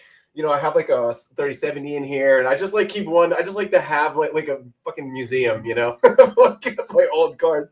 Because but now it's like, things are, you can only make so much RAM, and AI seems to be outpacing the demand of AI seems to be outpacing the ability of the human race to make RAM. So here we are with thousands of dollars worth of just sticks of RAM. I'm like. I should probably, I'm probably more rich in like computer equipment than I am in like money or real estate, to be completely honest. I got to take a fucking look around. I don't know. I think I really want to move to South Korea and go work for Hynix. Yeah, because their bonuses that have been reported and what they're predicted to be the following year is like crazy amounts of money. But hey, you know what? Kudos to them as a company that they are sharing it with their employees. I think that's awesome. Oh, that's cool. But you know what? Share it with us like peons with with lower memory prices, please. Peasants, would you? Yeah, exactly. But it's interesting because I am very fortunate that Mining King got me into this way back when mining went away. Oh my because God. I have been building for 2.5 years doing this. And now we're in the position kind of like mining was when people couldn't get graphics cards. Those who had graphics cards, made out like bandits because the ability to continue to grow was hamstrung by the increase in costs. And so we're in that same environment where I'm like, okay, I get to benefit now because the demand is outpacing the increase in supply. Even though supply is increasing, it just can't keep up with it. So so I feel it's not luck, but I still at the same time feel very fortunate that I'm in a position to take advantage of it, doing what I did for the last, because over the last 2.5 years, it was never not profitable. I'm not saying that, but there were times like last summer was really good, but usually summers, because a lot of college kids use this for their research and stuff. So summer was always a downtime. Well, last summer wasn't like that at all. It was actually pretty good. But over Christmas break, the demand went way down. January, like I said, I was making half. And then slowly but surely it just kept creeping up. And then April, it just like freaking somebody just put on the fire hose. I feel fortunate to be in the position I'm in. And if you're thinking about getting into this, all I can say is be careful. Yeah, all I'm saying is be careful. Outside your comfort zone. That's what I always say. Yeah, exactly. But at the same time, I'm sitting here going, maybe I will make a significant investment as I do. Yeah, exactly. Like I said, the thing I'm mulling over right now is doing an 8x RTX 5000 rig. And I'm looking at the price of that, and it's significant. It's not cheap, that's for sure. But that's kind of where I'm thinking I might make like a last dash of throwing some money at it. And then and the beautiful thing about it is obviously this year, if this keeps going, this would be my biggest revenue year. And I have been feeding all my revenue back into my purchases. So as long as the revenue keeps going, that means that I don't have a tax hit. Eventually, obviously, I would have a tax hit. One of my goals is I'm not that far away from retirement. I'm basically 7 years away from 65. I'm 58. So a day over 22. Thanks. Appreciate that. It's a lot harder to say that when the gray's in the beard. I know the hair. I have grays. I just don't have a beard at this moment, but so anyway. Yeah, that's fine. I'll digress. Well, so we'll stay on track. Okay, no problem. So anyway, 7 years away from retirement. So if this is something that's going to be a continuing thing, this could really help with retirement, where for a period of time, as long as it will last, I would be able to postpone even getting Social Security at that point, as long as this revenue would keep going. So we'll see. You know what I always consider? Anytime it's like a material deployment where like I'll feel it if it goes south hard. I always like, what is the downside protection for like a 10x5? Like, who's buying those if whatever you're planning on doing it dries up? And like, that's why, like, I don't know. I just think it's always important to like, these are the potential things I can, you know this, you're a smart man. No, I guess I'm asking, like, what do you think is your downside protection? And then what is like, I guess it's like a Vast deployment. Would you do? Well, so here's the thing. This is definitely, so again, because I'm feeding the revenue back in, I could sell everything else if I had to. Say everything else went south. Then having an 8x RTX Pro 5000, that would be like the ultimate play tool with local deployed LLM. I'd be able to run almost anything on that thing. Yeah, it would be maximum fun. But yes, just maximum fun doesn't warrant spending all money. No. I know. But my point is that with all the other things I have invested and all of that right now, I won't go into it, but I've added it up on my brain right now. I could easily get more than what this new rig would cost, at least twice, 2.5 times what this new rig would cost. Well, maybe probably twice. But anyway, my point is I'm protected on that side. And actually, Modern Mining had it in his video, and I've talked about this before, is everybody's like, well, what's your break even? It's like, well, as soon as I deploy it, I'm broken even. Like, what do you mean? Like, because I can turn it off and sell it pretty much for what I paid for it. If you spend the right way, you can almost get back what you spent for it. But wait, let me consider this angle, because yes, your other smart investments that have gone well in the same category could absorb this one if it were to go south. I still think in totality, you're better off isolating that as its own endeavor and being like, how good will it do on its own, right? Like, what is its Right. own downside? Like, because yeah, sure, like you could offset it because these other things have done so well, but that doesn't mean like do something that you don't think is going to have a high likelihood of success. I guess. Right. I mean, I've looked at the RTX Pro 5000 and what it's done, and look at how much it's been rented. And I looked at it before. It's not like I all of a sudden decided, hey, I'm going to buy an RTX Pro 5000. Anybody who knows me, I overanalyze things. So I've been looking at this particular one for like a month when there were only like 10 on Vast. In fact, no, I take that back. I've been looking at this since there weren't any list. It wasn't even listed on Vast. One of the people in my Discord channel on Misfit Mining had a 5000, and he was constantly bugging Vast saying, put this on, let me deploy. And they finally allowed it. And right away, there were about 10. And at first, they were about like 50-50 rented, not a lot, because you need to get a little bit of traction. People even need to know that the GPU exists and to ask for it. And so now, obviously, because of this rush, it's not being used for Pearl at all. It doesn't. I mean, like I said, I was getting 180 terahash, but I'm much more attractive to others that oh, thank you for the $2 Oh, nice. and OnlyFans. Thank you for the $2 super chat. I appreciate it. I like bananas. Banana. He just wanted to make us go BANANAS. That's why he did that. Oh, did he? Oh, okay. That's why I would do that. Anyway, but yeah, so I mean, I've been looking at it for a long time, and it has continually gotten better all the time as far as utilization and profitability. And I look at it compared to the RTX Pro 6000, and it seems to be doing better at a lower wattage. 96 gigs, right? It's 96 gigs, but it runs at 600 watts on that 12-pin connector. What a video card! This is crazy. It's just crazy what exists today. It is. And so I'm looking at this one. It's a 300-watt card. There is a comparable 6000. It's the Max Q, but the Max Q, for some reason, that used to be listed separately. And the last time I checked, heck, I might as well. Hang on, let me do this.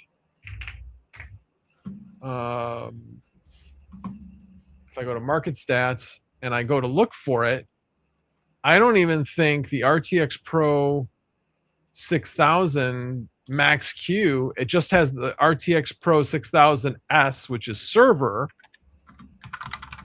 And then the Max Q is the one with the workstation one with a fan. But I think the server, I think, runs at 600 watts as well. Yeah, I could be wrong. I could be wrong on that, but anyway, point being is that I don't see it here, but I probably just missed it.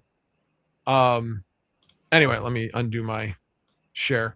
But yeah, so I'm constantly evaluating the market, like constantly, like, okay, this guy's now working. How do I get it verified?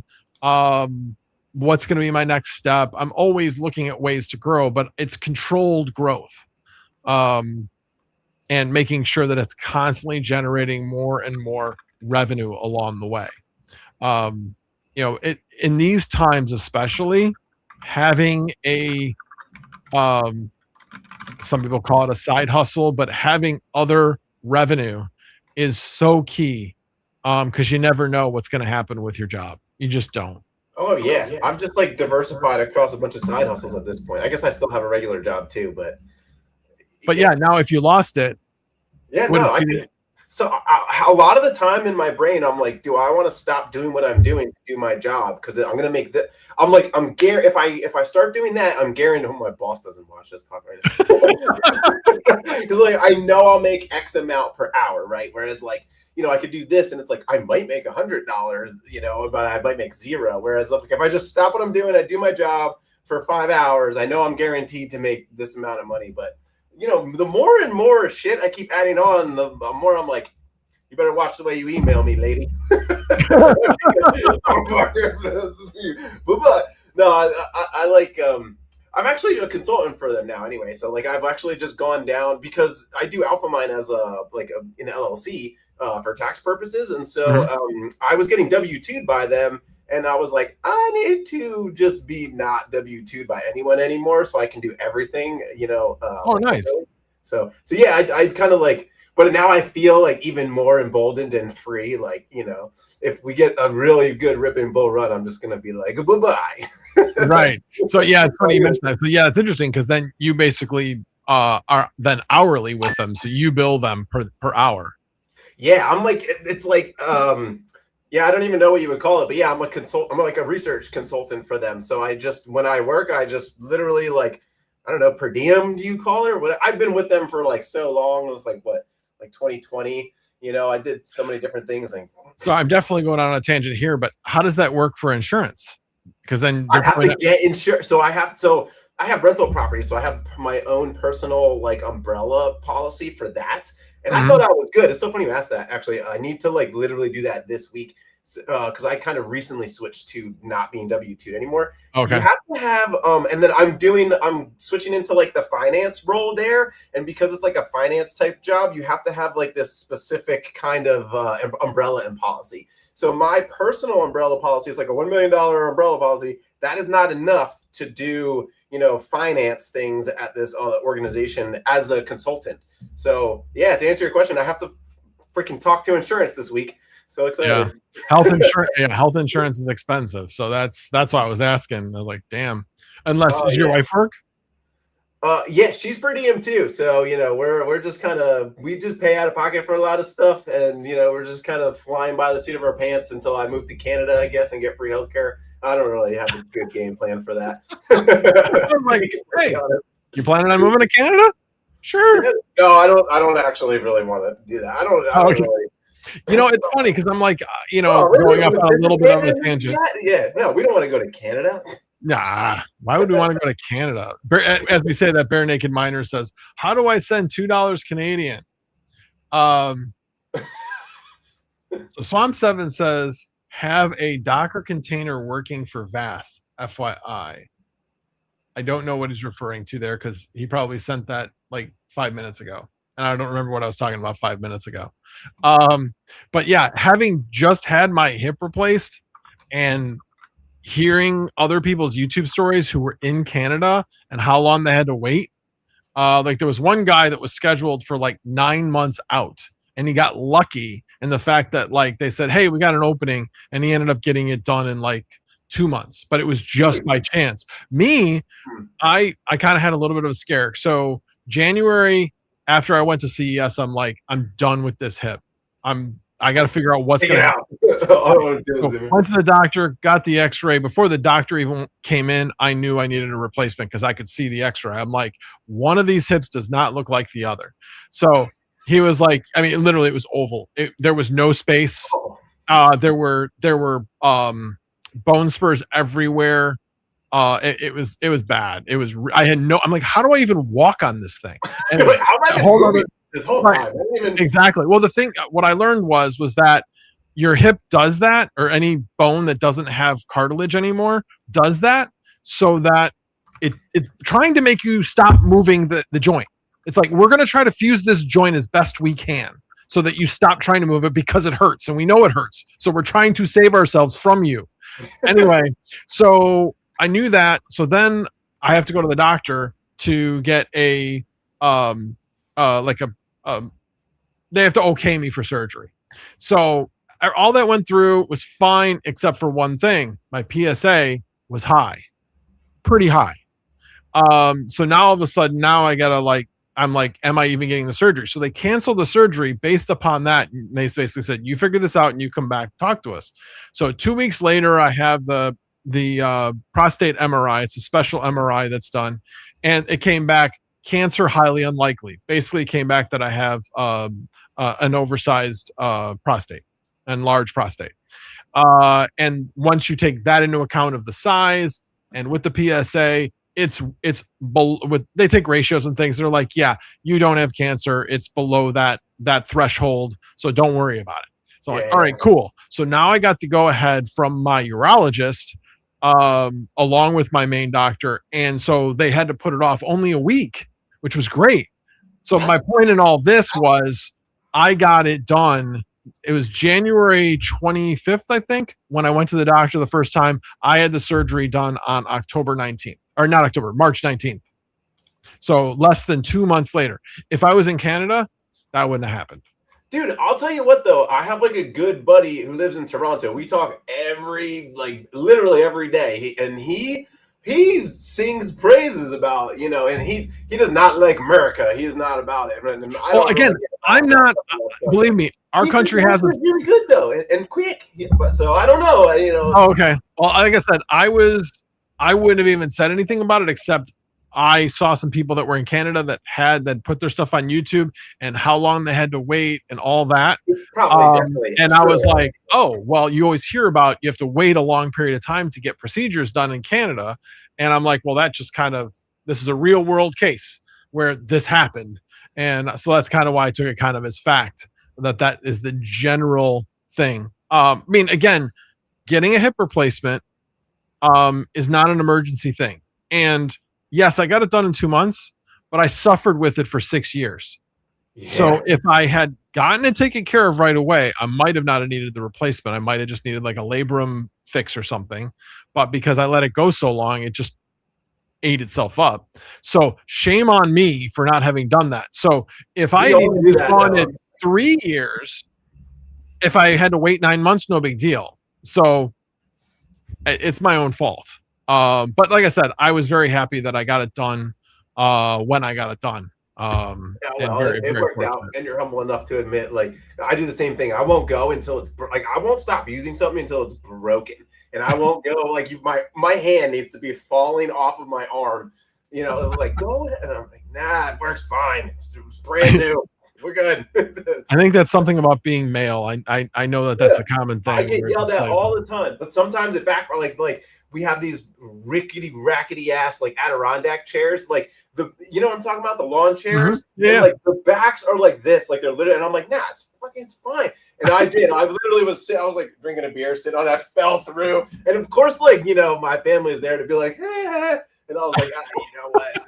But now there's like 2 more, and they're all broken like that. And I'm like, I will sit in this chair until I fall through it onto the ground. That's because, you know what? I'm not going to buy another one until the longer I hold out on that, the less I have to spend on something else. I don't know. It's just a frame of mind, I guess. Same thing. That's funny. That's funny. Well, anyway, I don't know. It's been 2 hours. Yeah, I'm willing to keep going if you want to keep going, but I also don't want to hold you up. I know you got stuff to do. Yeah, I want to get some of these, help people out, and then I'm going to catch some sleep. So yeah, actually get some sleep. That's nice. Sleep. Actually, I will say last night was now I woke up feeling like crap this morning, but last night was the first full night's sleep I think I got since I had the surgery. Bro, like I slept 9 hours. So nice. I'm so happy for you. Like a good 1 full night of sleep is just it's so nice. It definitely is. All right, let me see if I can what province will be the next state. We're gonna stick with 50 states. I'm sure some people are like, Cuba are gonna be the next state. No, it's not. Oh, the province. Yeah, I think I'm gonna run. It's just hitting 11 o'clock. I'm gonna answer some. If I've been slacking on you in Discord right now, I'm coming right now to my DM. We'll make, and I will say, I don't want to jinx it, but it looks like we're pretty smooth at the pool here. I think it looks like we're creeping up on an all-time high of hash rate potential. I don't know. We'll see. But I'm gonna run, man. Thanks for having me. No problem. Thank you so much for being here. It was a blast, and good luck with everything. We'll stay in touch. Yep. Take care. Bye, everybody. All right, let me switch back. Give me 1 second. All right, you guys should be able to hear me now. Nope, hold on. Now you can hear me. This Ugreen mouse. Every time I have to like click it twice. It doesn't have a real it clicks and then doesn't actually do anything, and I have to click it harder. So anyway. But hey, I hope you guys found that entertaining. I really enjoyed it. I knew Alphamine is so passionate about what he does. and would love to see him do that on a live stream as opposed to just in his videos. So again, thank you guys all for coming. I appreciate it. And as always, no tabs were harmed in the making of this live stream. Have a good one, everybody.